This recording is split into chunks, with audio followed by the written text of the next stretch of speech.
Today, I poured everything that I had in my heart in front of a beautiful girl, my childhood best friend. This is the story of what happened after I confessed to her and got rejected. Let's see what happened before and how the story started. Her name is Michiru. We used to live close, so we hung out since we were kids. She's my childhood friend. But let us continue with what happened the day before. As the main character approached her from behind, he asked her if she was free later today, to which she replied she had plans with her friend but could take out some time for him tomorrow. She said if it was urgent, she could come by his house later, but he said it was all right. Kids were making fun of him, saying, "How is he close to that beautiful girl?" They were pretty right about it. He couldn't blame them for reacting like that. If they weren't childhood friends, he doubted Michiru would ever talk to him. She is extremely attractive, athletic, and intelligent. She's the literal definition of a school idol. More than anything, she is really kind. On the other hand, the main character is the weakest in the class, does not have any stamina, and makes up stories that no one pays attention to, except Michiru. She used to say he was super funny and would actually praise him for them. Returning to the present, they finalized their meeting for tomorrow, and she had to go with her friend. As she left, the main character thought to himself that he was only here thanks to her and decided that tomorrow, he would confess his love to her. Michiru thought he wasn't acting like himself. What was he thinking about? Was it something important? As the main character came into the center of the city, he saw a large billboard advertising the hit of the century, a massively popular web novel adapted into a movie, Digital Masters, the movie, Infinite Heaven Arena, now in theaters. From kids to young people and old people, everyone was talking about it. People were selling tickets for it. We get to know that it is known as Digimass. As our main character was getting out of the crowd, he bumped into someone, a gangster-like person who tried to attack him, but his girlfriend stopped him, saying he wasn't worth wasting time on and that they needed to go see the next episode of Digimass. Our main character escaped narrowly. Both of those couples were big fans of Digimass. Finally, the day came, and our main character, with all his courage, asked her out. The girl reacted differently than expected. She said with a rout, "Why would I ever do that?" Cold-blooded and cool, the main character was still not understanding what she was saying. She said she was busy anyway, as she was reading the novel, Digimax, or Digital Master. She said there was a new chapter and they could talk later. The main character said that he poured his soul into that confession, yet all she cared about was this novel. The main character tried to approach her, but she just ignored him and said she still had the episode of Digital Master anime to watch.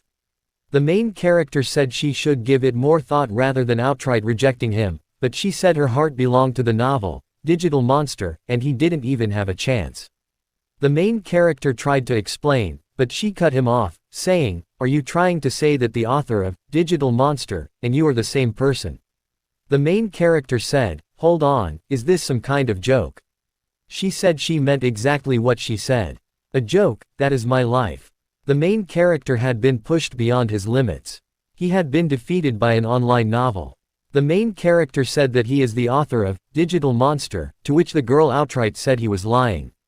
In desperation, the main character tried to explain that the name of the author, Kimimatsu, was just another way to read his name, but she said it was just a lucky coincidence and there was no way someone like him would ever be close to the author of Digital Monster.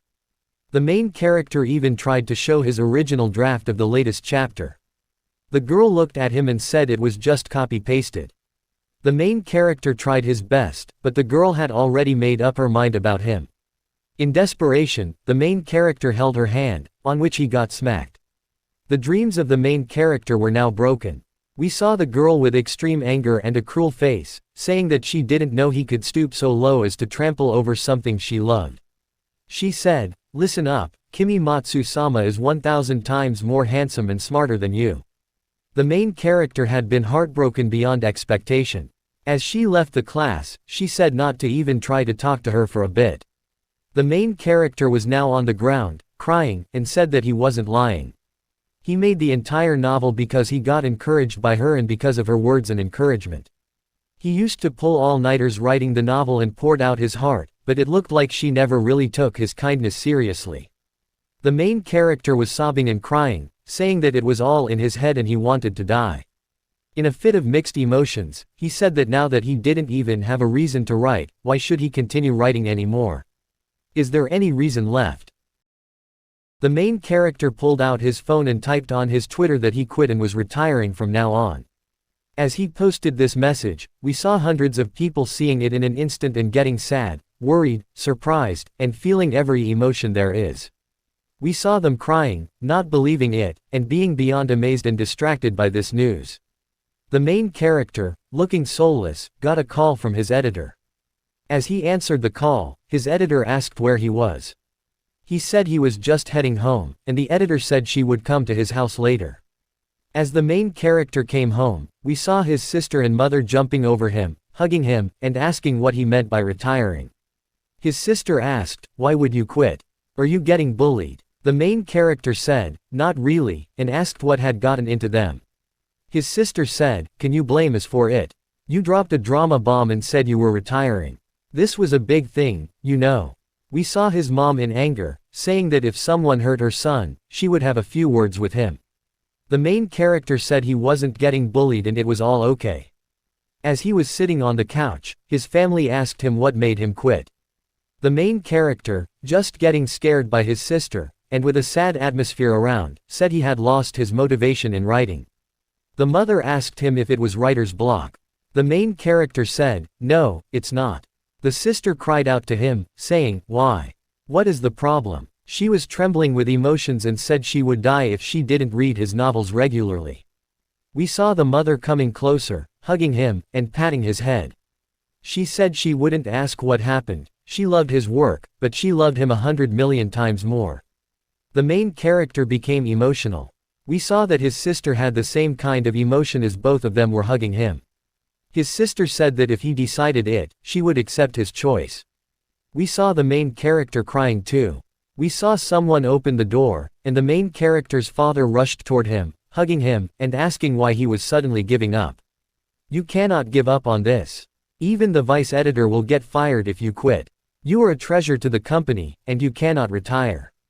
He got grabbed by someone, and we saw that it was his wife, saying, "Stop bullying my son."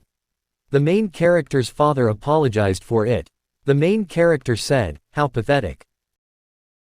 We saw a bike near the main character's house. A woman removed her helmet and moved toward the main character's room. She said, "The vice editor-in-chief left this to me." We got to know that she was the editor of our main character. He was surprised to see her. She called him sensei and said, "Hop on the bike." The main character wondered what was going on. She said he was coming with her and she would borrow him for a bit. She said it was her mission to cheer him up from his slump. As both of them got onto the bike, she told him to hold her tightly. The main character was hesitant to hold a grown-up woman. She said, "Just hold me," and they went full speed toward somewhere. The main character thought, "Her hair smells good." They arrived at a fancy place. She apologized, saying this was the only place she could reserve at such short notice. He said it was fine and asked where the other people were. She explained that she booked the entire hotel. He asked how she could afford it, to which she said the company was rich and his novel was the biggest thing in Japan. As they were having food, she said to dig in. We saw them eating nice food, and our main character felt a bit less heartbroken. She appreciated our main character. The main character remembered what his childhood friend said to him and got a bit sad. The editor asked what the matter was. She guessed he got heartbroken by a girl. The main character asked how she knew. She said it was a woman's intuition. The main character said the feelings were one-sided. She asked if he wanted to talk about it, but the main character didn't say anything. He said it was about his leisure suit and embarrassing stories, and he would just get more depressed talking about it. We saw the main character appreciating her calmness and kindness as a mature woman, making him want to let down his guard a little. She said she was glad he didn't have any other problems. She guessed his childhood friend rejected him, and in a moment of desperation, he announced his retirement. But she said at least it wasn't his work or his character that made him feel that way. She said that a reason to write was important. From what the main character told her, she said that the childhood friend was the reason, but sensei, every author has a certain responsibility. The main character wondered what she meant.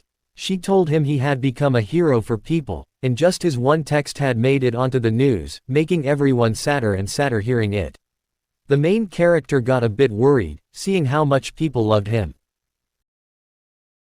Everyone was saying, "I beg you, don't stop. Come back. We need to see if their dreams come true. I don't know how I'm going to live without dramas and other things like that." Everyone loved him. The main character, now emotional, said that for a girl, he left everything and was going to abandon his fans. The editor said she understood he was having a hard time, but there were millions of readers who fell in love with his novel, not to mention his characters, and he couldn't just leave them be.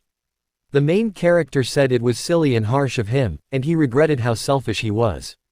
At the end of the day, even his childhood friend's rejection stemmed from misunderstanding. The main character, now without any emotion, said he made up his mind to continue and live for his readers and characters. He said he would retract his statement, to which she ordered red wine. On the other hand, the main character, as the author, got a lot of ruling on his retirement being cancelled in just a few hours. Stick with me as the main character and his image as the author get revealed, and we see the harem he has collected until now. As he retracted his retirement, they were now heading home from the restaurant. In the restaurant, Mason guzzled down wine like there was no tomorrow, saying that she would pick me up first thing tomorrow on the train. We observed a few people thinking how cute that girl was. They were talking about the main character's manager. They had to take a train instead, and the main character looked toward his manager, who was observing his page on social media, saying, "Wow, look, you already have twice the comments your retirement announcement had in such a short time." He thought about how she was right and blushed as she said, "You're quite famous." "Yes, I see it now. I've been turning a blind eye to the people who love my work." She smiled and got even closer to him, saying, "I'm one of those people too. I just love you so much." The main character was quite shocked, as well as embarrassed, and said, "Haha, it's embarrassing to hear that in person, though.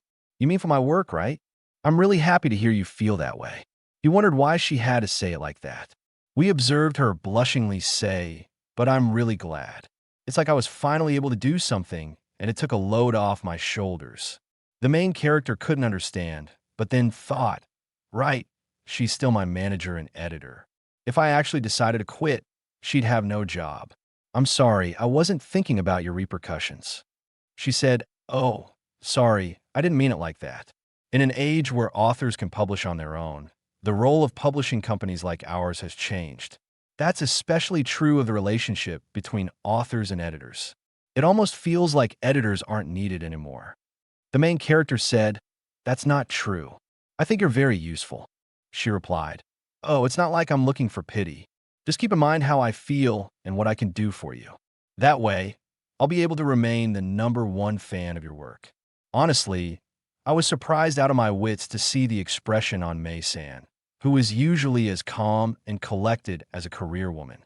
Somehow, it made her even more beautiful to look at. She said, "While we're at it, as someone who's a first-hand witness to your dedication and how dedicated you are, I know just how much time and effort you put into your work. I know it better than anyone. I mean, I'm your biggest fan, aren't I?" The main character looked at her with serious eyes. She continued, "My job is to remain the one who gains your understanding and understands you the most. Working with DG Mass, no, working with you has been the best thing to ever happen to me. Please allow me to be by your side no matter what. As embarrassing as it is to say, I want to be DG Mass's partner for life. No, your partner for life." We observed the main character's heart pounding, and he thanked her. It really made me happy to hear that she felt so strongly about my work and working with me, not just as an author, but also as a person. She understood me and supported me. In that moment, I was glad to have Mei-san as my editor. "Here's to our continued partnership," he said. She smiled, saying, "I'm looking forward to it as well." As they were having the conversation, she added, "But still, I do feel jealous, you know." She said, "Out of the blue. Of your childhood friend, that is. I mean, you, the author who robbed the world with his work, you who wrote your work for her praise being your sole motivation. That would make any girl's heart flutter, wouldn't it?" The main character said, "Maybe so," but he remembered how she had said to him, "Don't you dare say it," even as a joke. She didn't believe him anyhow. Michiru didn't know about me and refused to believe me. To her, I was just a childhood friend, someone who bore no resemblance to her perfect Kamamatsu-san. That's all there was to it. She apologized, saying, "Sorry, I didn't mean to bring it up." But the main character said, "It's no worry, it's fine. Thanks to you, I've already moved on." She replied, "You're so dense," as she leaned toward his shoulder, resting her head on it. He freaked out, wondering if she was embarrassed, as she said, "Want a date?" The main character, after hearing such word from a beautiful maiden, freaked out, saying, "What's going on here?" as she rubbed his thigh. We observe him going bonkers, thinking her hand, it's too close, dangerously close. Where am I supposed to look? I feel so hot right now. She said, "Hot? Is something wrong?" The main character asked her, and she replied, "I can't hold back anymore." He said, "I'm not sure what you mean. I'm happy that you feel this way, but it's too sudden, and we're on a train." As he said that, we observe her listening to him. He even asked if she was listening, and she laughed a bit, blushing toward the main character, then hugged him, getting even closer, and started to say, "Then what's the hang-up? Let's date." Her chest was pressing precisely against the main character, who was losing his mind because of it. She said, I could actually tell you were interested in someone before. That's why I held back, but now that you were rejected, there's nothing between us, so go out with me." The main character said, "I don't. Why me?" He was stammering, unable to understand anything. She said, "Why you?" "Well, you're rich, famous, have a bright future." He thought about how she was too honest. Then she leaned in even closer and kissed him on the cheek. Both were blushy and flustered. She said, "Last but not least, you're very cute." The main character's brain was overwhelmed as the idea of a girl kissing him, especially such a mature one, was out of his mind. He thought about how she was completely and utterly drunk. "Hey, get a room. You too," people were saying on the train. "Dude, are you filming?" "Man," she kissed him. "Leave him alone." We observed how this caused a whole murmur. The girl still said, come on, say it." The train was arriving at platform 3, and the main character said, "Thank you, everyone. That's my stop for today. The doors on the right side will open." She tried not to let the main character go, saying, "Wait, is that a yes or a no?" But the main character said, "Be careful on your way back home, Mei-san. I'm glad you're my editor. I think we make a really good team, and I don't mean like a couple," he thought to himself. "Thanks again. Your sincerity makes you so attractive to many other girls, too." She gripped her hands as she freaked out on the train, saying, "I'm serious about it, okay? Good night." As the main character got off the train at the platform, he thought to himself, that was so embarrassing. I almost died from that. Being drunk shouldn't be an excuse for this kind of behavior, but he blushed and had a nosebleed thinking about her, wondering maybe she was just trying to cheer me up or something. Everyone was so kind. Mamutiko and Mei-san. Their kindness helped repair the damage to his heart. Not only them, but all the fans who eagerly awaited the continuation of his work as well. Let's go, all right? Let's go home and write the next chapter of DG Mass for all the readers and for all the characters that live in it. As the night faded and the chirping of the birds started at the main character's house, we observed his sister crying. The main character woke up, looking toward her as she was on top of him. He couldn't understand why she was crying, asking, "What is it? What's wrong? Why are you crying?" She said, "Sorry, I just read the chapter you posted last night, and I was so deeply moved by it." The main character forgot to tell us, but it looks like his entire family is quite a die-hard fan of DG Mass. We observed her saying, "It has so many views, even though you posted it so late into the night," and so many comments. "Everyone was waiting for your return." "Thank you, Oni-chan," she said as she lunged toward him, saying, "I'm so happy. Never stop. Sorry I made you worried." The main character said, as he got squished by her, she rubbed him all over, saying, "Thank you for blessing us with this new chapter. I'm so proud to be the sister of someone who can write something so wonderful." As all of that happened, and they got to have some breakfast, she showed his energy. He said, well, as he greeted everyone, morning, to his family. We observed his dad crying, coming toward him and hugging him, saying, "Thank you. Thank you for not quitting. Now I won't get fired. You're my own family savior. He said, I couldn't be prouder. His mother said, Dear, stop clinging to him. Good morning, Yuta. What is he? An octopus, he said to his mother as she replied. And you, dear, get your act together. You need to be able to support the family, even if he stops writing. He said, Impossible. If Yuta quits, our family is done for. He's a god amongst us mortals. She said, That's true. You're pathetic and useless at your job. The only reason you're still employed is because you're the father of him. That hurt his father, but it was the truth. Everyone laughed at it, and we observed his mother coming closer to him and hugging him, saying, I'm glad you feel better. Ignore him. If you ever want to quit for real, just go ahead and do it. She continued, But are you sure they can support us? It'll be okay. We'll find a way to make things work. I'm managing the finances, after all. Don't worry and just do what you want, but don't forget about school, okay? You're still a high school student, just like everyone else. You need to study and experience life. So, even if a certain someone expects too much from you, you can just ignore him.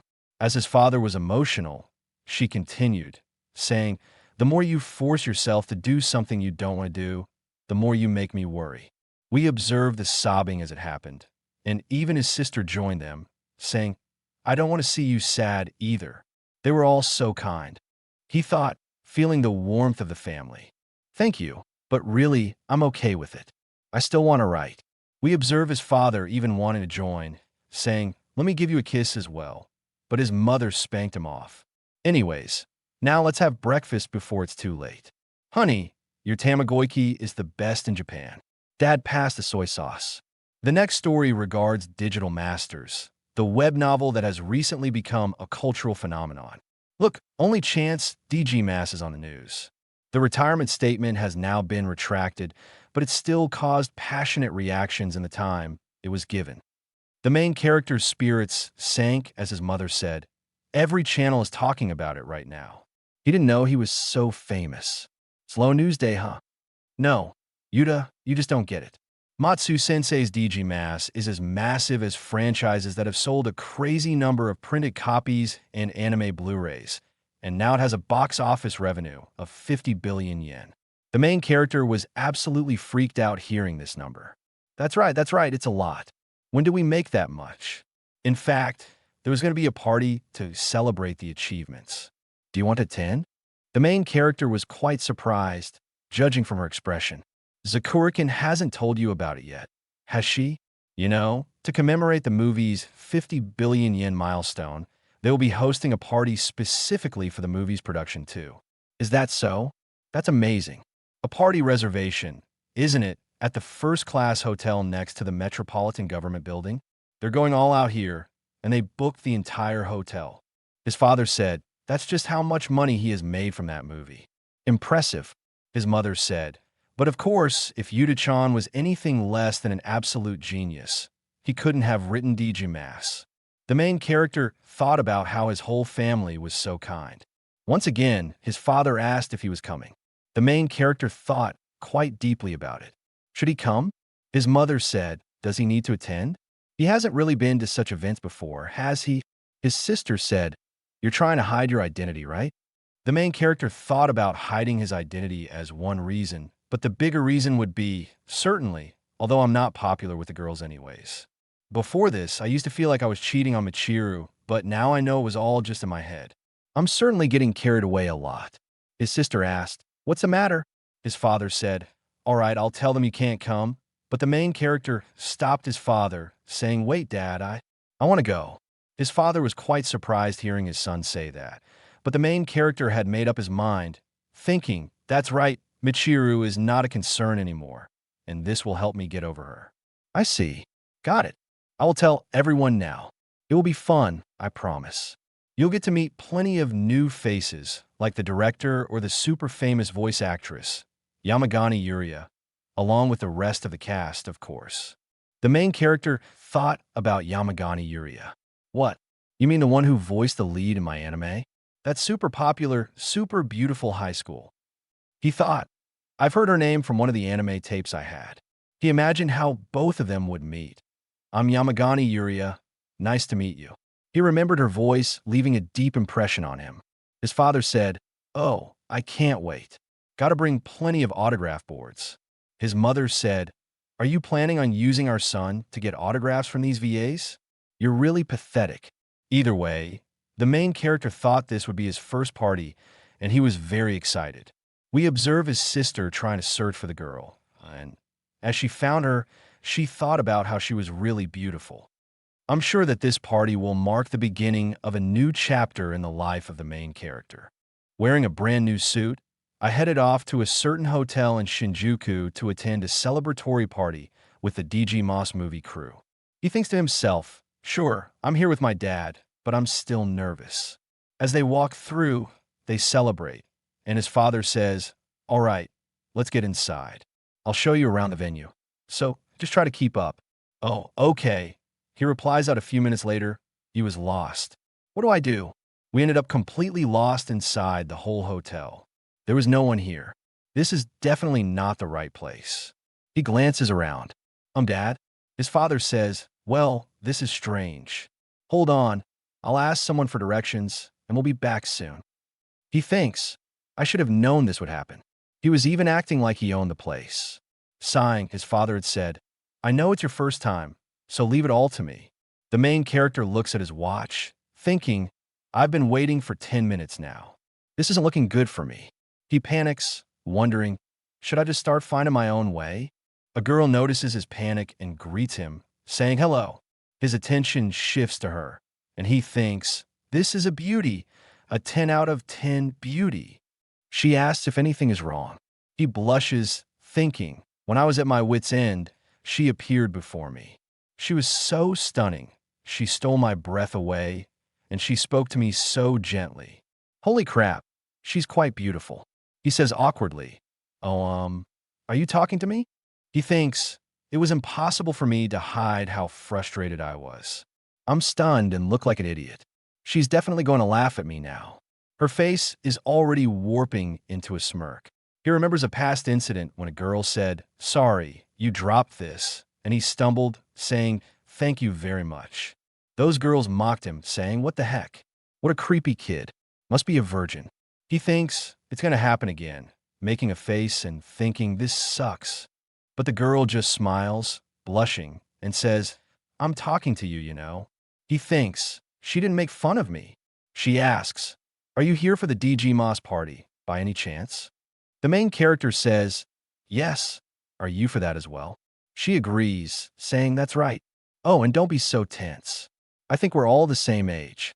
Are you in high school?" He says, "Yes. I'm in my second year, you know." She smiles, saying, "Oh, that makes 2 of us. So relax now." He thinks she looks really mature despite being my age. This is kind of nice. These events are always nerve-wracking, but being with someone makes it feel better. He blushes, saying, "Likewise." She says, "So, anyway, are you lost too?" He admits, "Yes, pretty embarrassing. My dad was supposed to come back for me, but yeah." She laughs, saying, "Attain, I guess it's pretty embarrassing. That makes 2 of us again." Trembling, she says, "Sorry, you're right." She adds, "If you don't mind, can I stay until your dad finds you?" He blushes but agrees, saying sure. As they wait, time ticks by, and it becomes awkward. Both blush, and he thinks, I should say something. If I could only strike up a casual conversation, but I don't have it in me. "You're so cute. Are you popular with guys?" Something like that. She, on the other hand, thinks, man, she looks even prettier up close. His heart pounds as she starts a conversation, saying, "Say, what's your name?" He stumbles, saying, "Oh, it's Akamatsu." She clarifies, "No, I mean your first name." He replies, "I'm Yuta. Yuta-kun, got it." She says, "My name is, just call me by my first name." He blushes, thinking she's too cute. She's an angel. She's so socially adept. He stumbles, "I could never be so presumptuous. I can't handle this." She laughs, saying, "Yuta, you're pretty funny, you know? Presumptuous." He thinks, damn, she's running circles around me. His mind is blown, but then he realizes, Yuri, her name. This sounds familiar. She says, "See, you can do it if you try." He replies, "No, that's not what I mean." She responds, don't worry about it. I allow it. We're the same age anyway. So what brings you here? You must have some relationship with DG Moss, right? He thinks, if I told her I'm the author, she wouldn't believe me. On second thought, she might maybe. She says, sorry, too personal? I won't force you if you don't want to tell me. He says, I assume you know DG Moss pretty well. She leans in, saying, no, I don't just know it. He apologizes, sorry, since you're here, Yuri. She declares, I'm the biggest fan of it ever. He smiles, saying, I see. She adds, I've been a fan ever since the very first chapter was posted. He thinks, this beauty has been a fan from the beginning? Wow. She asks, what do you like most about it? Her eyes glint as she says, you sure you want to know? It's a long list. He says, yes, please. Her eyes shine as she says, what I like most about Digimon is its charming characters, starting, of course, with the protagonist, Ryo. Yuri's face lights up with enthusiasm as she lists everything she loves about Digimon. This and that, all of them just feel so alive, you know. He thinks, it's clear she's read everything from the first to the last chapter. Wow. After that display, I was certain she was a true fan. It made me so happy. I can feel the passion in this story. Meeting such a zealous fan who wasn't a cousin or a family member made me so happy. He was moved, almost tearing up. She says, oh, I'm sorry. I rambled on for too long. You must be creeped out. He reassures her, no, of course not. I'm really happy to hear you love DG Moss so much. She smiles, saying, happy. He adds, I'm sure the author will be happy to know he is such a passionate fan. She agrees, blushing, just thinking about it. It would be nice if you were here, you know. Do you like DG Moss? He responds, of course I do. She asks, what do you like about it? He says, I know, right? The movement in the real shows was amazing. They talk about DG Moss for a while, and time seems to stand still. He thinks we had so much fun talking. It was as if we had known each other for years, or at least that's how it felt. She says, you're so amazing, Yuta. I was proud of being a longtime fan, but you know DG Moss even better than me. Sitting on the ground, she adds, to think you have such a deep understanding of it. I'm shocked. You have me beat. He says, thanks. When I'm the author of it, I feel a little bad, you know. She responds, but I'm also happy I was able to meet another huge fan. She adds, I haven't met anyone quite like you before. I don't have anyone I can open up to this much about my love for this series. I'm glad I got lost in this hotel today, you know. His heart thumps, and he blushes. She says, it almost sounds like you're happy that I've voiced the role of Ryo. He thinks, oh, you're the voice actress? That's right, still just a rookie, though. Beautiful high schooler, Kamigami Yuri. He realizes, hold on, I remember now. Don't tell me you're that Kamigami Yuri, Ryo's voice actress. She confirms, yep, that's me. He exclaims, that's you? Wow, my dad and sister talked about you. The super popular, super beautiful high school voice actress. She laughs, saying, thanks, but I'm not really that impressive. I just started. He thinks, she's very humble for someone so popular. Wait, I just had a casual conversation with a celebrity. She says, when the anime was announced, I practiced day and night so my voice would be worthy of one of Akamatsu-sama's characters. He was flabbergasted, but she adds, what? He's so great. It would be rude not to put Sama after his name. He says, is that so? I'm sorry, wait, no. I'm the rude one here. I didn't know she was such a big celebrity. She says, hey, Yuta, do you think I could have your contact info? He nearly has a heart attack, thinking, contact info? Why? Because I'm the author? Wait, no. He doesn't even know that. He shakes his head and thinks, but why then? She explains, I'd love to chat with you more about Digimon. We didn't get to talk much today, but it was really fun, and I can tell you're a really great guy. She hesitates. Is that a no? I'd like to get to know you better. He thinks, is she interested in me for me? This has never happened in my life before. His heart pounds, and he says, I'm sure yes. I'd love to talk to you as well. She beams, thinking so cute. They exchange contact info, and she says, contact me anytime. He replies, thanks, I feel so happy. It's like she understands me. At that moment, his father returns, saying, "There you are, Yuta." He adds, "Oh, Dad." With him is someone else. Yuta says, "What took you so long?" His father laughs, "My bad. Shall we get going? Can't have the author himself be late." When these words slip out, Yuri is stunned. His father realizes she's there and exclaims, "It's Yuri, Yuri in the flesh. Nice to meet you." He holds her hand, saying, "I'm Akamatsu Shoji, Yuta's father. Thank you, my son's work has been in good hands. Could I have your autograph, please?" She hesitates, saying, "Wait, hold on, sorry." Yuta thinks, "My father's going to get arrested one day."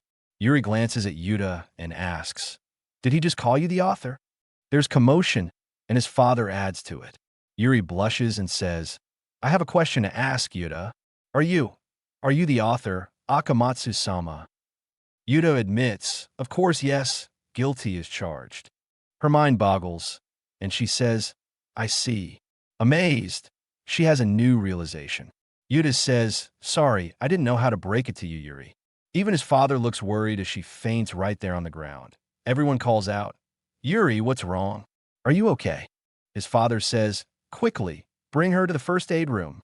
As they rush off, another woman appears, saying, "Is something the matter, Lady Eliza?" "No, I thought I heard someone say Akamatsu-sama.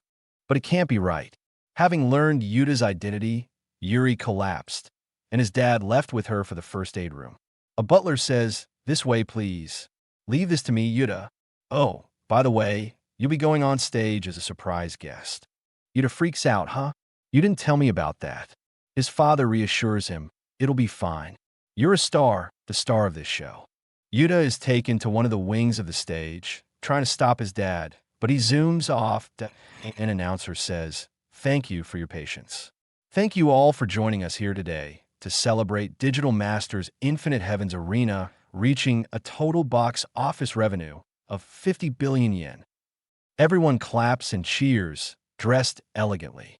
Yuta thinks, "I didn't know so many people were involved in making this movie." He's nervous, thinking, "I'm too shy for these sorts of things." He observes everyone looking charming, shining brightly in their fancy outfits, and feels out of place, thinking, "I'm going to stick out like a sore thumb." The announcer introduces the director. Now, a word from the director, Akiyama Makoto-san. She steps on stage with a glass of champagne and says, "What's good, Makoto-sama's here. It's not me, Takayama, got it? Yeah, we get it." She jokes, "Okay, you all know I'm not in a long intros, so I'll make it brief." Everyone's hearts race as she continues. The movie owes its success to both the greatness of Digimas and the hard work of everyone here. This is our victory. Yuta is shocked, thinking, "The director is a woman? I thought she was a man all this time." She says, "Today, we will be celebrating. Cheers to Digimas and all of you." Everyone cheers loudly. Yuta thinks, "Greatness of Digimas? Even if it's just flattery, it makes me happy." The director adds, "We also have a very special guest here with us. Can you guess who it is?" The crowd murmurs, and Yuta thinks, "Is she talking about me? Calm down, don't get embarrassed." She announces, "Let's give a round of applause to Elisa." Yuta thinks, "I didn't know there were other special guests." The crowd claps as Elisa appears. He wonders, is she going to sing? Where have I heard her name before? Elisa introduces herself. "Thank you, everyone. I'm Elisa Seba." Yuta realizes, oh yeah, she sang the opening for the Digimas anime. The director says the stage is all yours. Elisa, active for only 2 years, is already famous, having performed at Kahaku Yutagassen, a New Year's singing show. Yuta thinks she's tall with a stunning figure. She could easily be a supermodel. Even from this distance, I can tell how beautiful she is. She begins singing, "Within your heart, the days left behind are the sparkles of tremors." The song, the movie's ending theme, "Prevent Heart," captivates everyone. Yuta and the person beside him say, it has a completely different feel from the anime's opening, Radiant. "I can't stop these tears." Hearing it live gives her singing so much more depth. He adds, "I can hardly believe such an amazing person is singing for Digimas." But it's not just her. Everyone here has helped turn DG Moss into what it is. The crowd claps as Elisa finishes, shouting, "That was amazing. You're the best." She bows, saying, "Thank you very much." People cheer. "I'm so glad I came here. I'll never get tired of this song. I'm going to brag to all my friends." Elisa thanks the director, who says, "Of course, I cannot claim all the credit for the perfect performance. Indeed, it wouldn't have been possible without the wonder of Digimos." She adds, "In fact, I would like to invite another very special guest to the stage. Sensei, come out here." The butler pushes Yuta, Sengo Sensei. "Good luck." Yuta tensely walks onto the stage. The crowd wonders, who is that boy? He looks young, still in high school. Yuta feels their stares, thinking she called him Sensei. Could he be? The director says, "I'm sure you're all meeting him for the first time. Allow me to introduce the very creator of Digimos, Akamatsu Sensei." Elisa covers her mouth as Yuta gives a shy wave. He thinks, "I knew I wouldn't fit in." The crowd is stunned, then erupts in cheers. It's Akamatsu Sensei, the real Akamatsu. He created such a big thing at such a young age. That's incredible. Yuta didn't expect such a warm welcome. The director says, "I was shocked when Akamatsu Sensei accepted the invitation." She bows 90 degrees, saying, "As the director of the movie, I, Takayama, thank you from the bottom of my heart for allowing me to work with your wonderful creation." Elisa approaches and bows, saying, "It's nice to meet you, Sensei. My name is Elisa Seba. I am very, very honored." Yuta hesitates, unsure how to react, thinking, they're acting so formally. Is everything all right with her? He notices tears in her eyes. The director says, "Come on, Elisa." Why the tears? Elisa apologizes. "I'm just so happy. I was always waiting for the day I'd finally see my beloved Akamatsu Sensei." Yuta thinks, beloved? What's she talking about? The director says, "I know, you always mention it. She's actually your biggest fan ever." As they lock eyes, the director reveals Elisa requested to use her song. Elisa nods. "You moved me to my very core with your spectacular story. When I first read it, my heart fluttered like never before, and tears of joy came out of my eyes. Before I knew it, I started writing a song. You're the first one to make me feel like this." Yuta is speechless, blushing. The director adds, "They didn't even have to pay her to write it. She wrote it all on her own because she loved your show. Her passion was the real reason." Yuta thinks, "My heart's going bonkers. I don't believe it." Elisa grabs his hands, saying, "Your work, you, have changed my entire world. Not just my career, but my entire life became brighter thanks to you. I've always wished to express my gratitude. I wouldn't be here without you." Can you feel my emotion, Sensei? Yuta feels something else, thinking squishy, squishy. I can feel its squishiness. She blushes, saying, "As a writer and creator myself, I respect you more than anything in the world." He thinks, "As a creator? I see. We both know what it feels like to move people with our words. To think another creator would enjoy my work so deeply." He says, "Likewise, Elisa-san, I deeply respect you as a creator as well. Your songs, Prevent Heart and Radiance, bring me to tears." She calls out Sensei and hugs him, her body pressing against him. Yuta panics, thinking, where did this come from? They're so soft. She says, "I've been dying to meet you for so long, and now that I have, you even blessed me with these kind words. I'm so happy right now." She tears up. Yuta recalls a childhood friend saying, "Don't you dare say that, even as a joke." He thinks, both Elisa-san and Yuri, too, accepted me for who I am. He says, "No, if anything, I'm truly thankful for you. Hearing your praise makes me really happy. To have someone who loves my work this much and even wrote songs for it is a great honor. Both me and DG Moss are lucky to have met someone as wonderful as you." Abruptly, Elisa says, "I love you." She caresses his face, saying, "Sensei, what are you?" She leans closer and in front of the crowd, kisses him on the mouth, showing her true love. She blushes, embarrassed, while Yuta dies of embarrassment, his face stunned. The crowd is equally shocked. She says, "This meeting made me realize you're even more than I ever dreamed of. You're everything I need. Sensei, I love you so much. Will you go out with me?" This was Yuta's first time meeting the super famous singer Elisa Seba and receiving his first confession. The director says, "Go, Elisa. Did you forget we're on stage?" Elisa realizes, "Oh no, what did I do?" The director adds, "Uh-huh. And wait, Sensei has something to say about it." Oh my, perhaps this was too much for the high school boy to handle.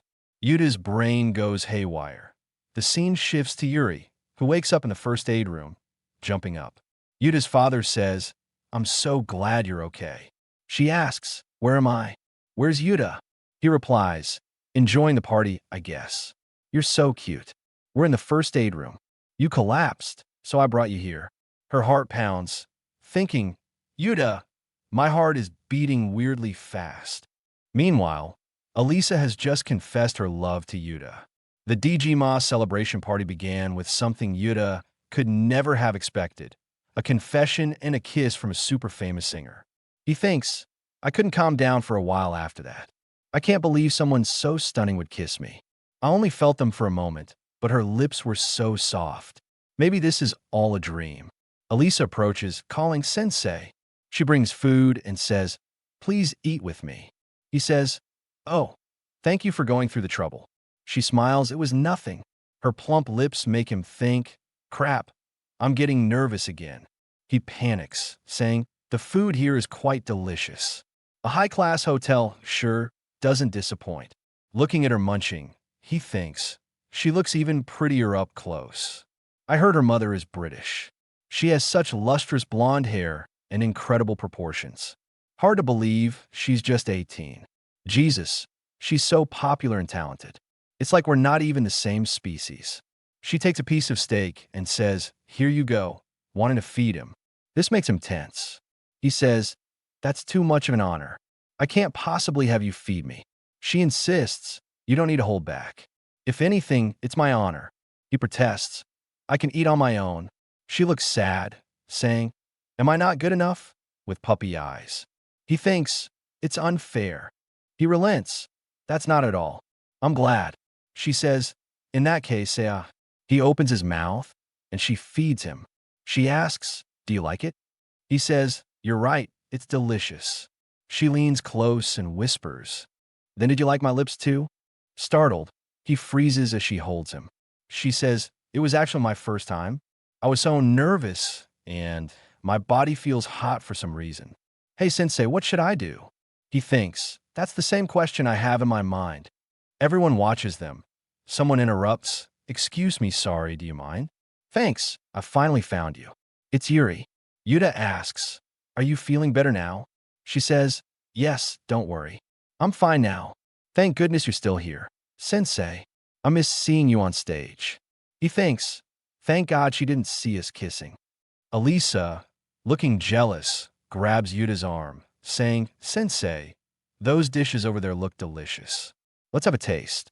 She drags him, but Yuta says, "I want to talk to her for a bit, so you can go ahead." Elisa and Yuri stare at each other. Elisa says, "Very well, I'll stay here too," standing possessively in front of Yuta. He thinks, what's going on? Yuri says, "I just wanted to say one thing to you." Yuta notices she's not calling him Yuta, thinking, I guess she's minding her manners around others. What does she want to tell me? She says, "Thank you for creating DGMOS. Reading it always filled me with courage." Yuta blushes as Elisa watches. Yuri continues, "In difficult times, whenever I fell down, you and your work always cheer me up." She smiles, grabs his hand, and says, "I've always been waiting for the day I could thank you in person from the bottom of my heart. So, thank you so much." Her pure, honest expression makes him think, I'm glad I'm here. I'm glad I wrote DGMOS, and I'll keep writing it. I never expected to be thanked by so many people." Tears well up as he says, "No, I should be the one to thank you for reading and enjoying my work." They blush, and Yuri stumbles, falling into his arms. They embrace, and Elisa looks distressed. Yuta asks, "Are you okay? Maybe you still need some rest." Yuri says, "No, I'm fine. I was just too happy. But really, you're as kind as I thought. Aren't you, Yuta-kun?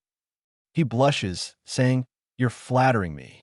Elisa, angry, stamps her foot and steps between them, saying, "Who do you think you are, and who gave you the right to call him Yuta-kun?" Yuta intervenes, "Hold on, I really don't mind. I'm not that important of a figure anyway." Yuri apologizes, "She's right. I'll be sure to mind my manners in front of you." Yuta says, "Like I said, it's fine. You don't have to call me sensei, Yuri." Elisa is shocked, saying, "You two are pretty close." She grabs Yuta's hand and announces, "Who are you to my boyfriend?" They stare each other down. Yuta thinks, "Wait, I don't remember agreeing to go out with her. When did I become her boyfriend?" Yuri asks, "Boyfriend? Yuta-kun, are you dating her?" Elisa says, "That's right." Yuta shakes his head, "No, I'm not." Yuri smiles, "That's a relief." Elisa pouts like a grumpy baby, then clings to Yuta, saying, "Sensei, please just call me Eliza as well." He hesitates, "I'm not sure about that. I mean, you're older than me." She pleads, "Pretty please, Sensei." He thinks, she's just too cute. "Well, I'm already calling Yuri by her name." He says, "All right, Eliza." She beams, hugging him tightly, saying, "As you wish, Yuta-sama." He thinks, that's even worse. Something normal would be fine. She hugs him again, laughing. Yuri thinks, "What's with that smug look? I haven't said anything to you." Yuta says, "Hey, stop, I can't breathe." They all laugh, and Yuta struggles between the two girls. They take a photo together. The rest of the celebration party passes in a flash. Receiving gratitude from so many people leaves a deep impression on Yuta. He realizes his childhood friend's approval meant nothing. Everyone gathers for pictures, autographs, or to talk, but Yuta thinks, "I've forgotten something." It's his father, lost again. He calls out, "Yuta, Yuri, where are you? I got lost." Meanwhile, Yuta's childhood friend, Michiru, remains boastfully ignorant. Watching the news, she sees, went to Digimasa's party and got to meet Akamatsu-sama. She notices Yuta's face in a picture, partially covered by a sticker, and thinks, his face is behind the sticker, but doesn't that look like Yuta? This is getting interesting. She recalls dismissing him, saying, "There's no way I'll believe you're Akamatsu-sama." But her heart stings as she thinks. Until now, no matter how mean I was, Yuta always laughed it off. If he's crying, does that mean he was serious? No, I won't forgive him for making light of Akamatsu-sama. Inexcusable, as if he could be a real writer. At least come up with a more believable lie. Seeing the picture, she wonders, was he telling the truth? The fact that I'm Akamatsu, the author of Digimas, I swear I really am him. She brushes it off, saying, "No way. I should just get some ice cream and clear my head." At the convenience store, she grabs the last limited edition strawberry flavor treat, forgetting Yuta.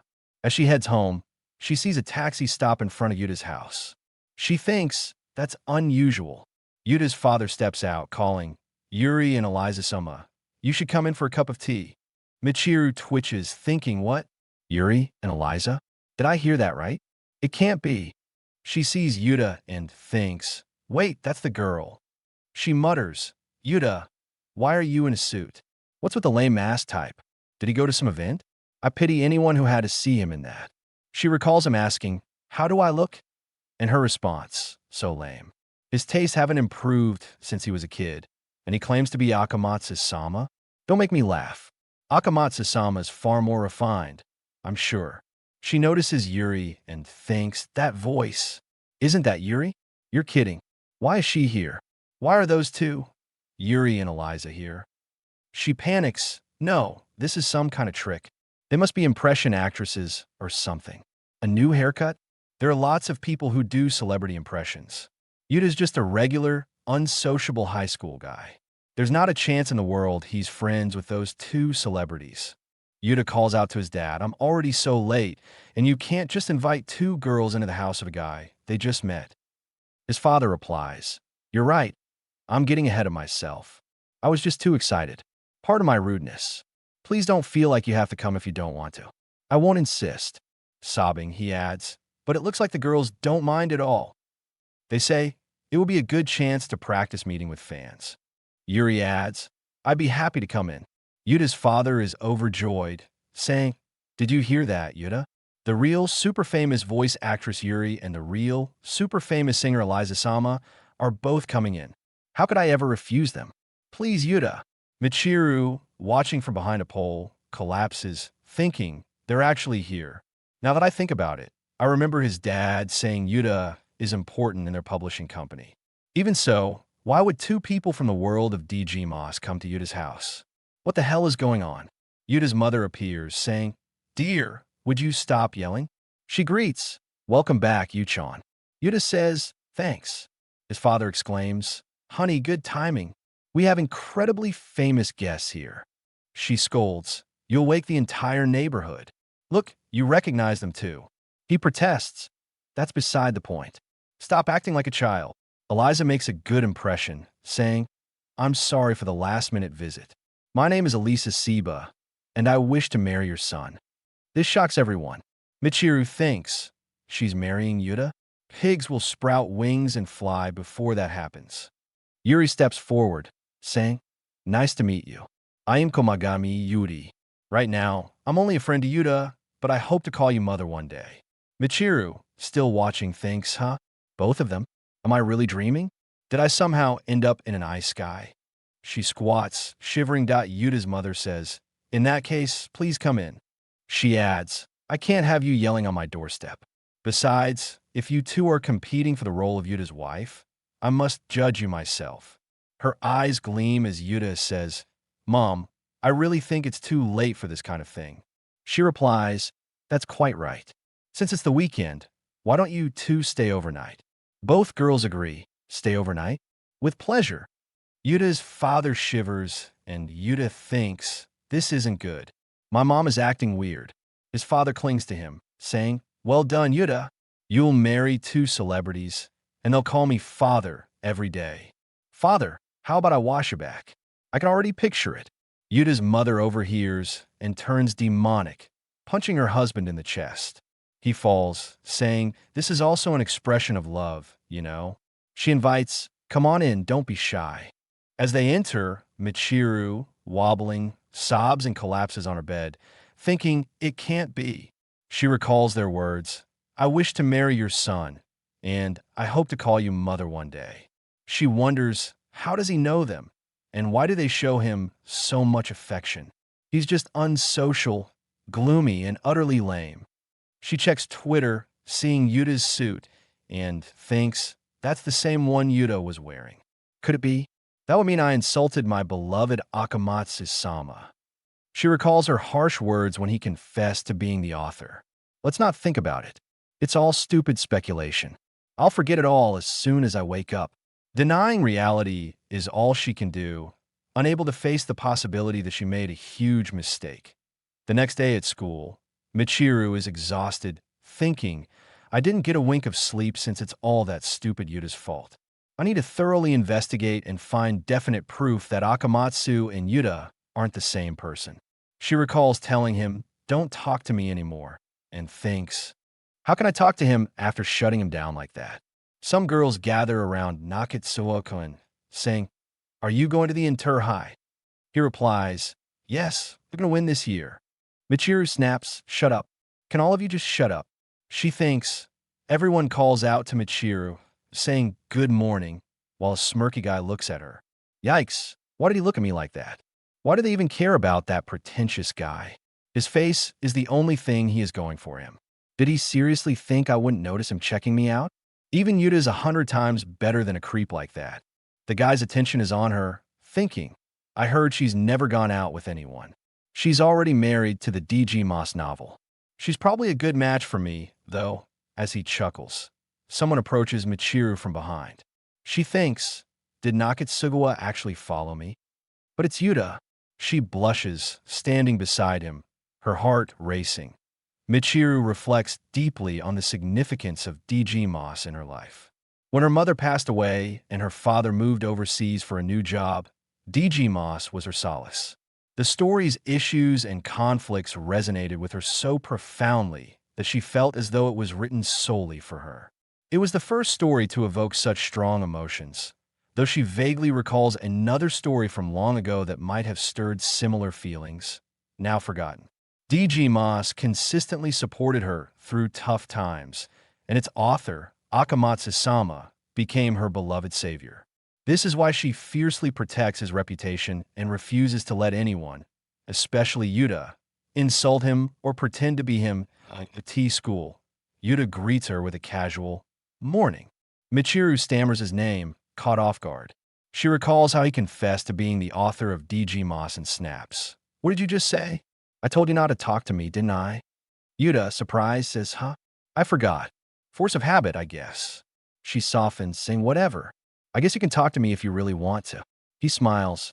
"Oh, we're good then." She thinks, well, it sure helps that he talked to me first.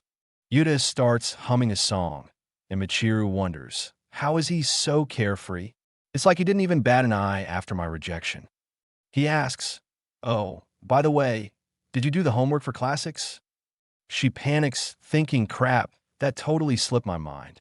I was too preoccupied with this whole Yurakamatsu thing. If it's true, I messed up badly. But no, there's no way in a million years. Trembling, she mumbles, "Homework?" Yuta notices her distress and says, "Hey, are you okay?" Damn, Marusan from class 2 chewed my ear out. He adds, "You look a little pale. You should see the nurse." She snaps, "I don't need to see anyone. I'm fine."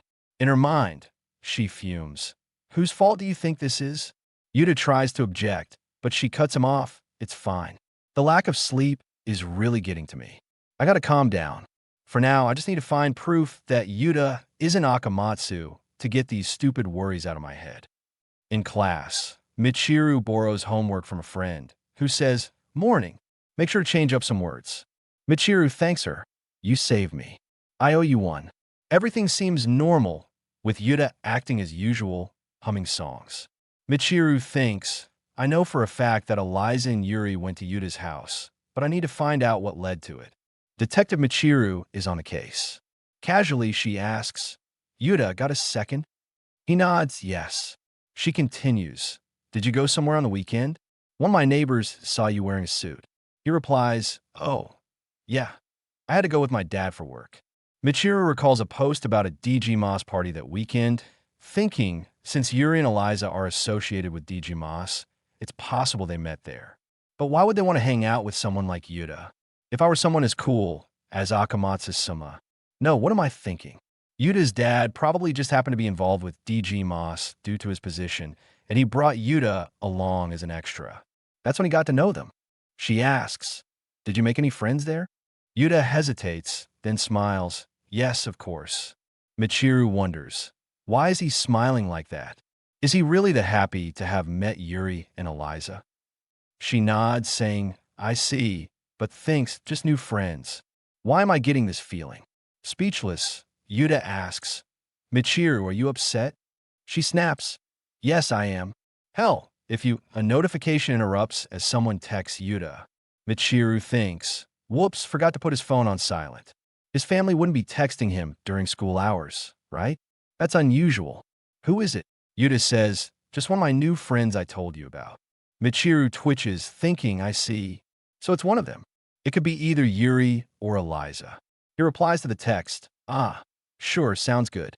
Michiru, now fully angry, clenches her fists, thinking, "What's with that sounds good? Why are you having so much fun?" She stands, snatches his phone, and says, "Stop it." The action is so sudden that Yuta is stunned, and Michiru, embarrassed, thinks, "What the hell am I doing?" It's as if I can't stand him talking to other girls. She stammers, "What?" Yuta asks, "Is something wrong?" She recovers, saying, "Homeroom is about to start. What if the teacher sees you with the phone?" He thanks her a good point. She returns the phone as the teacher announces, "Take your seats, everyone. Time for homeroom." Michiru reflects, "I'll admit, seeing him all happy got me mixed up, and seeing him laugh for someone else maybe did too." A classmate calls, "Michiru, Earth to Michiru." Some girls approach, saying, "We're asking if you're in or not.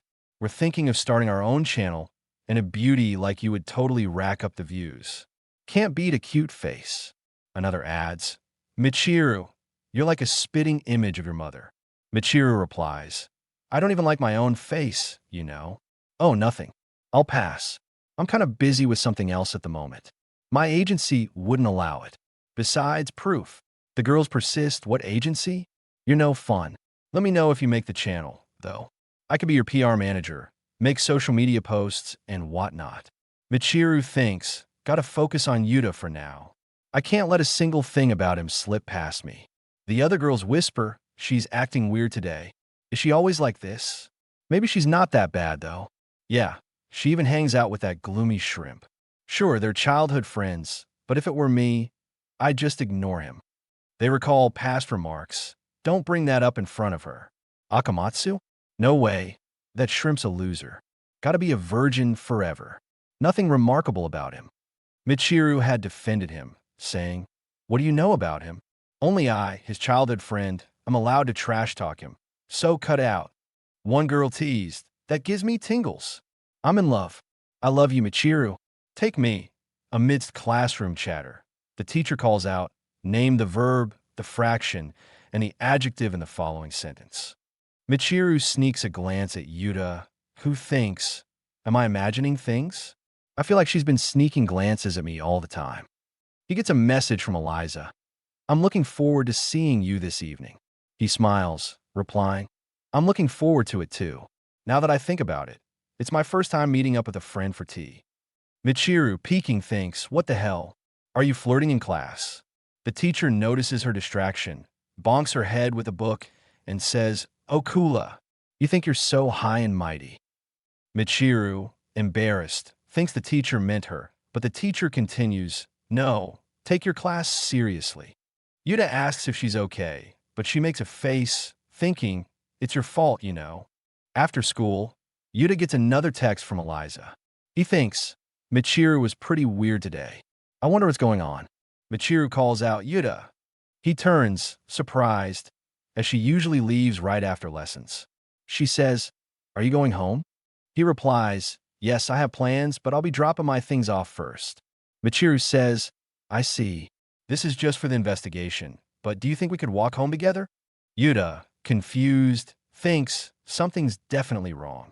What's going on with her? I don't really understand, but I'm glad we can talk like this despite what happened. Let's go then. He adds, it's nice to walk home together after so long. Her rejection might have been harsh, but Michiru is an important childhood friend, and that fact hasn't changed. Noticing her proximity, he says, aren't you a bit close? She replies, don't mind me. He thinks, really, what's with her today? As they walk, it feels like old times, but Yuta notices a flowery aroma, the soft sensation of her arm, and her intense gaze. Unlike the usual Michiru, he asks, why are you staring at me like that? She snaps, just because. You have a problem with it. He says, well, I think you should just watch your steps. They trip on the stairs, and Yuta, falling, saves her, ending up on the ground with her on top. She asks, are you all right? He groans, yes, I'm all right. She realizes their position and says, I see. That's good. He adds, Michiru, could you get off, please? I can kind of see everything.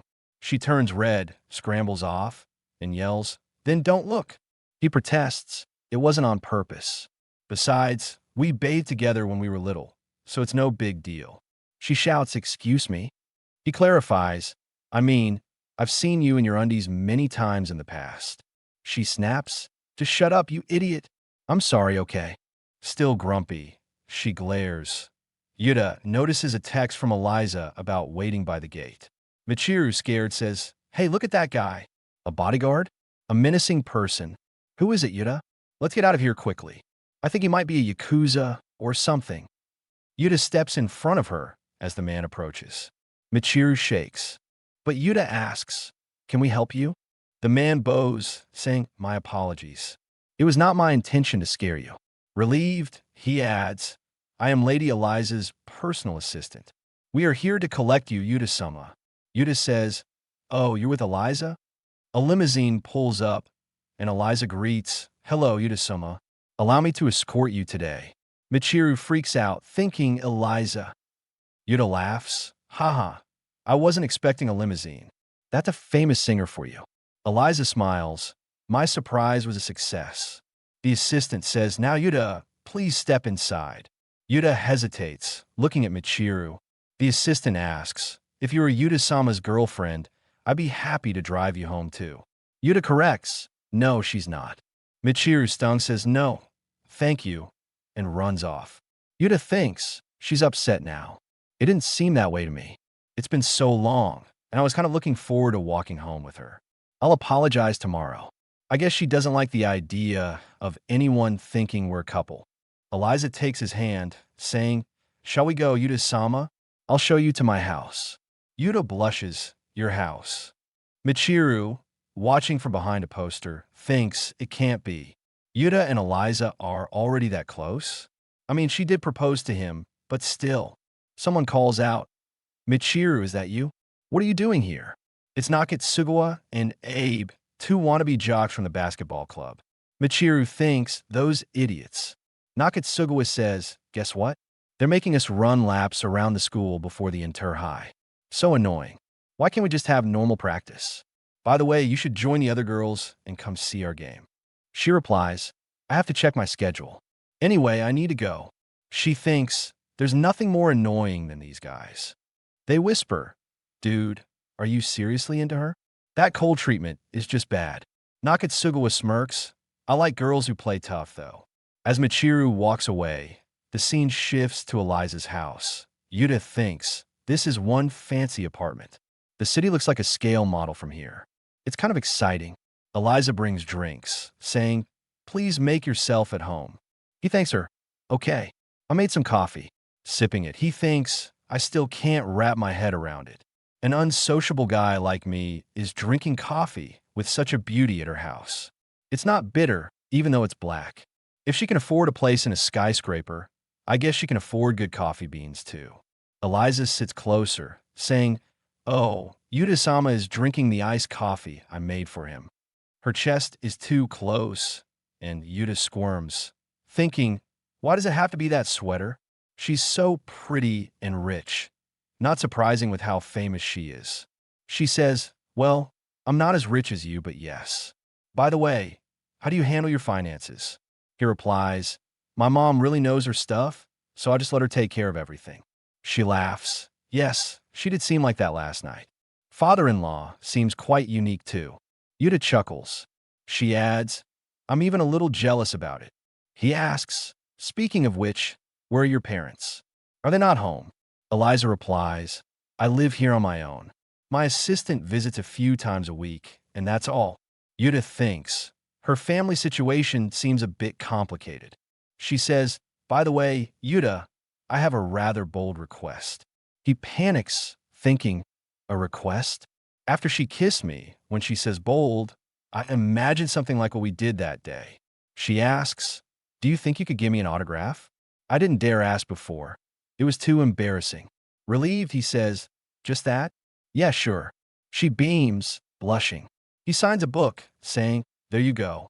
She exclaims, "Wow, you did it so quickly. You must be used to it." He admits, "Yeah, they asked me to sign copies for every new release, thousands each time." She says, "Wow, you're incredible." He shrugs, "Not at all. Here, it's done." She hugs the book, thinking, I'll treasure it forever. Yuta says, "It's nice to know someone could be this happy to have my autograph. Can I get your autograph too?" She agrees, of course. Lacking special paper, she uses a sheet, taking her time. She apologizes. "I'm sorry, could I have another sheet? My deepest apologies.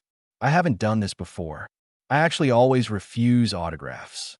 Surprised, he asks, "Any specific reason for that?" She explains, "It may sound surprising, but I'm bad at interacting with people." Yuta thinks, really? I would have never guessed with how assertive she was. He asks, "What about when you perform live?"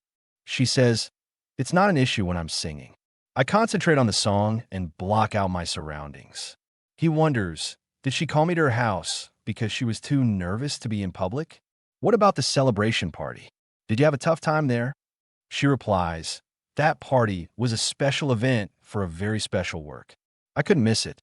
Besides, if I hadn't come, I would have never met you." He nods, "I guess so." Noticing a worn-out first edition DG Moss book, he says, "You really love DG Moss, don't you? She declares, of course, more than anything in the world. He smiles, thank you. I love your songs too. She freaks out, hearing only love, and drops her juice on her clothes, blushing. Yuta asks, are you okay? She stammers, I'm fine as a frog first. Confused, he watches as she runs off, saying, I better change, right? She jokingly asks, would you join me in taking a shower? Yuta, floored, thinks, she want me to join her in a shower? Really? He stammers, wait, what are you saying? She laughs, sorry, that was a joke. He sighs, don't scare me like that. She says, it'll take some time, so feel free to explore the apartment, okay? Alone, he thinks, it feels wrong to invade a woman's privacy, but I might never get a chance to visit a stranger's place again. A quick look won't hurt. This will make good reference material for my story. Wow, this place is spacious. He notices an open door and enters, thinking, this looks more like a studio. Now, this is definitely a singer's room. It's soundproof. She goes through this many sheets to write a song? That's impressive. Eliza rushes in, calling Yuta-sama. She's in just a towel, and he freaks out. Eliza, where are your clothes? She yells, Yuta-sama, don't look. It's too embarrassing. He closes his eyes, blushing. I'm sorry, I didn't mean to stare at your body. It's your fault for showing up underdressed. She gasps, my body? Her towel slips, revealing her naked form. Yuta, nose bleeding, is stunned. She covers herself, blushing. How shameful. He apologizes. I'm sorry, I'll leave. He thinks, that almost gave me a heart attack. I can't believe I saw such a stunning girl in the nude. She was so beautiful. Oh no, what am I even talking about? Realizing she meant her music sheets, he thinks, when she said not to look, she was talking about her music, judging by her reaction. Now dressed, Eliza says, I'm so terribly sorry, Yuta-sama. It wasn't my intention to show you my unsightly body. He blurts, don't say that, it was a present.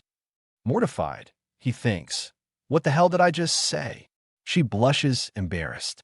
His heart races as he says, right, I'm sorry. My bad for going into your studio. She replies, no, it's my fault. I said you were free to explore.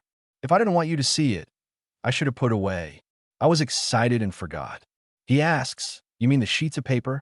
She nods, yes, I've been working on the opening for the second Digimon season. Surprised, he says, second season? Already? It was just announced a few days ago, and we don't even have an air date yet. You're starting really early, huh? She explains, it always takes me quite a while to make a song. He says, I see. So, she goes through all those iterations every time. I'm pleased you put a lot of effort into your songs, don't you? She replies, songs are meant to embellish the main work, so I try to take my time to create something I'm happy with.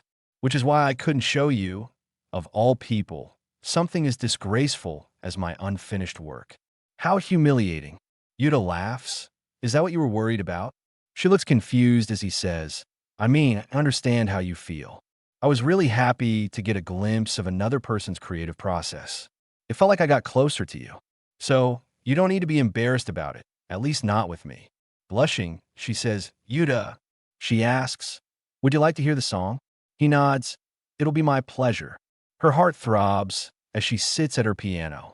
Yuta sits at a distance, captivated by her incredible voice and the beauty that evokes Digimon in every note.